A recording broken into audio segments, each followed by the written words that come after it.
کراچی کے ایک مفتی کا کلپ سنا, میں حیران ہو گیا, جس کو شیخ الاسلام بولتی اور کوئی اس کو بڑا متقی اور تقی کہتے ہیں, کانا تقیہ, اور بڑا مفتی صاحب ہے اور سب اس کی تعریفیں کرتی ہیں.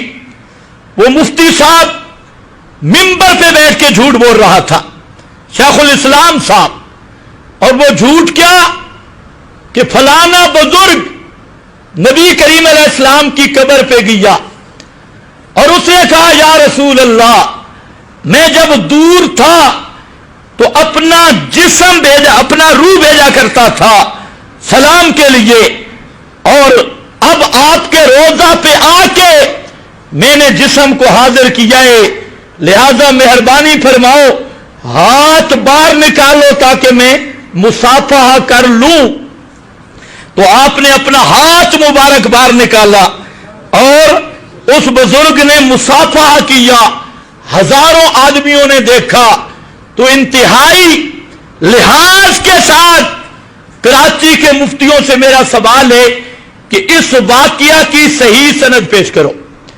تمہیں شرم آنی چاہیے شیخ الاسلام اور حضرت اقدس کہلاتے ہوئے کہ منبر پہ بیٹھ کے جھوٹ بولتے ہو. فتاوی علماء بلد الحرام میں صاف لکھا ہے یہ زندیقوں کی بات ہے, کوئی مسلمان یہ بات نہیں کر سکتا. السلام علیکم ورحمۃ اللہ وبرکاتہ. زمانے محترم و مکرم تاسو دا ویڈیو کتل نام نهاده علامہ خضر حیات بکروی. یقینا خبره دا مخکمو د نبی علیہ الصلوۃ والسلام په حدیث باندې چې د څنګه حمله ورشوي دی, یقینا خبره دا مون ذکر کړی چې د کرنګ منکرین حدیث حمله ورکیږي, د کرنګ الحاد جدیده هغه حمله ورکیږي. یوازې دا نه, د دین مخکم یو بل د امام بخاری رحمه الله په بخاری کې ذکر کړو, هغه حدیث باندې هم د په دقه طریقه باندې رد کړو, په کوم باندې چې الحاد جدیده والا رد کړو. دې په لازمه عزتمنو د خپل لبو لهجې هغه باندې شیخ الاسلام مفتی تقی عثمانی حفظه الله یقینا خبره د هغه ټارګټ کړي. زمای زپنه یقینا خبره بیا مفتی تقی عثمانی حفظه الله د علمیت تقوا ورع هغه پچا باندې پټه نه ده, کاغه مثال په تور باندې ایشیا کې دننوي یا د ایشیا نه بهر وي, هغه ټول خلکو ته هغه معلومه ده. زمای زپنه چونکه واقعیا داسې وا کہ ایک واقعہ ذکر ہوا ہے جو کہ شیخ الاسلام حضرت مفتی تقی عثمانی حفظہ اللہ نے ذکر کیا ہے. حضرت شیخ احمد رفاعی رحمہ اللہ کا ان کے لیے نبی پاک صلی اللہ علیہ وسلم روزہ اطہر سے ان کے لیے ہاتھ کا نکلنا ہے.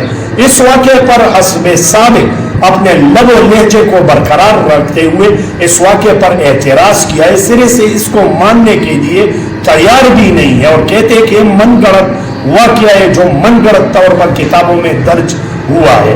اور کچھ لوگ ایسے بھی ہیں جو عقلی طور سے اس پر اعتراضات کرتے ہیں. پہلی بات تو یہ کہ یہ واقعہ سند کے لحاظ سے بالکل ثابت ہے اور اس کو بیان کرنے والے لوگ بالکل سچے ہیں. ہم حضرت عبد الکریم رافعی رحمہ اللہ کا حوالہ دیتے ہیں کہ یہ فقہ شافعی کے مشہور امام ہیں, بہت سے ساری کتابیں انہوں نے لکھی ہے. حضرت علامہ شمس الدین الذہبی رحمہ اللہ نے اپنے کتاب سیر اعلام النبلاء میں ان کی تعریف کی ہے اور دوسرے محدثین نے بھی ان سے بھی ان کے بارے میں توثیق اور تعریف و نقل ہے. وہ فرماتے ہیں کہ مجھ سے بیان کیا ہمارے استاد الامام الحجہ القدوہ الشیخ عمر الفاروسی رحمہ اللہ نے القابات کے ساتھ ذکر کیا گیا ہے. اور اسی طرح شیخ رفاعی رحمہ اللہ کی ان کی بھی تعریف اور توثیق دوسرے محدثین سے بھی منقول ہے. حضرت عمر الفاروسی رحمہ اللہ فرماتے ہیں کہ حضرت شیخ احمد رفاعی رحمہ اللہ, اور یہ بات بھی یاد رکھے کہ احمد رفاعی رحمہ اللہ کچھ معمولی آدمی نہیں تھے. حضرت شمس الدین ذہبی رحمہ اللہ نے ان کے متعلق بھی لکھا ہے. کیا لکھا ہے کہ الامام القدوۃ العابد الزاہد شیخ العارفین, یہ انہوں نے لکھا ہے سیر اعلام النبلاء میں, جو کہ جلد نمبر 21 اور صفحہ نمبر 78 پر موجود ہے, اور دوسری دیگر کتابوں میں بھی اسی طرح سے منقول ہے اور وہاں پر موجود ہے. بات یہی ہوگی کہ احناف اور دیوبند دشمنی کے بنیاد پر شیخ الاسلام مفتی تقی عثمانی حفظہ اللہ کو انہوں نے ٹارگٹ کیا ہے. تم کم از کم ان کے بارے میں بھی کچھ کہہ دو جو پن رجال میں جس کو تم امام مانتے ہو. امام ذہبی رحمہ اللہ ان کے کتاب کو بھی کچھ پڑھ لو, ان کے کتاب کو بھی کچھ ٹچ کر لیتے کہ احمد رفاعی رحمہ اللہ کوئی معمولی سے آدمی نہیں تھے بلکہ بہت ہی بڑے امام, پیشوا اور بزرگ تھے. واقعہ کچھ اس طرح سے ذکر کرتے ہیں کہ 555 ہجری میں احمد رفاعی رحمہ اللہ حج کے لیے گئے تھے. حج سے فراغت کے بعد وہ مدینہ منورہ تشریف لائے اور حضور صلی اللہ علیہ وسلم کی قبر اطہر کی زیارت کے لیے. تو حضرت شیخ عمر الفاروسی رحمہ اللہ فرماتے کہ جب آپ نبی کریم صلی اللہ علیہ وسلم کے حجرے اطہر کے پاس کھڑے ہوئے تو ہم بھی کھڑے تھے. وہ فرماتے ہیں اس میں کہ آپ نے قریب ہو کر سلام عرض کیا اور ہم دیکھ رہے تھے اور سن رہے تھے کہ قبر اطہر سے سلام کا جواب آیا نبی علیہ الصلوۃ والسلام کی طرف سے. قبر اطہر کے اندر جو خوبصورت الفاظ سنے گئے تھے ان کو سن کر حضرت احمد رفاعی رحمہ اللہ پر وجد کی کیفیت سی طاری ہوئی. انہوں نے 2 شعر پڑھے اور حضور صلی اللہ علیہ وسلم سے درخواست کی, التجا کی کہ آپ اپنا ہاتھ مبارک نکالے تاکہ میں اس کو بوسا دوں. ہم نے دیکھا کہ حضور صلی اللہ علیہ وسلم نے ہاتھ مبارک قبر اطہر سے نکالا اور حضرت احمد رفاعی رحمہ اللہ نے اس کو بوسا دیا. اور اس منظر کو دیکھنے کے لیے لوگوں کی کثیر تعداد وہاں پر موجود تھی. روایت میں آتا ہے کہ تقریباً 90,000 لوگ موجود تھے اور انہوں نے بھی دیکھ لیا.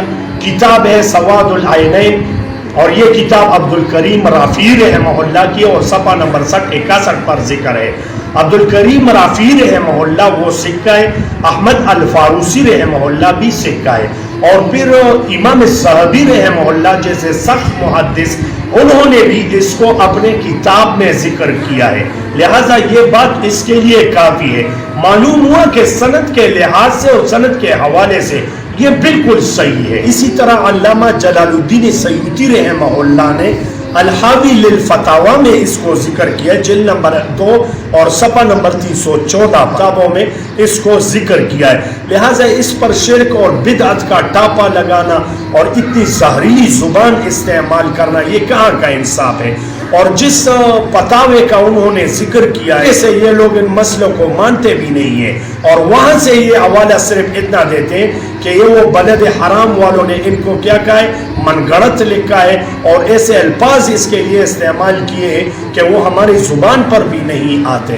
اسی طرح خرق عادات کا ظہور اہل سنت والجماعت کے نزدیک باعث تعجب اور باعث انکار نہیں ہے. اسی طرح دیگر اعتراضات جو عقلی اعتراضات ہیں وہ بھی اس پر کیے جاتے ہیں. اس کے بھی جوابات ہیں کہ 90,000 کا جو فگر ذکر کیا گیا ہے, لیکن اس کا مقصد یہ ہے کہ کثرت کے اعتبار سے کہ بہت ہی کثیر آدمی وہاں پر موجود تھے, اس کثرت کے اعتبار سے ذکر کیا گیا ہے. جس طرح قرآن کریم میں بھی اس کی مثالیں ملتی ہیں. مشرکوں کے لیے اگر 70 مرتبہ بھی استغفار کرو تو یہ بخشنے والے نہیں ہیں. اگر کوئی 71 دفعہ استغفار کر لے تو وہ کیا بخشے جائیں گے؟ 70 کا مقصد یہ ہے کہ کثرت کا استعمال ہے. یہاں پر بھی 90,000 کا مقصد یہ ہے کہ کثرت کا استعمال ہے. دیگر یہ کہ کرامت کسی کے لیے اور اس کا موازنہ دوسروں کے ساتھ کرنا کہ اس کے لیے ہے اس کے لیے کیوں نہیں, لہٰذا اس وجہ سے یہ ختم.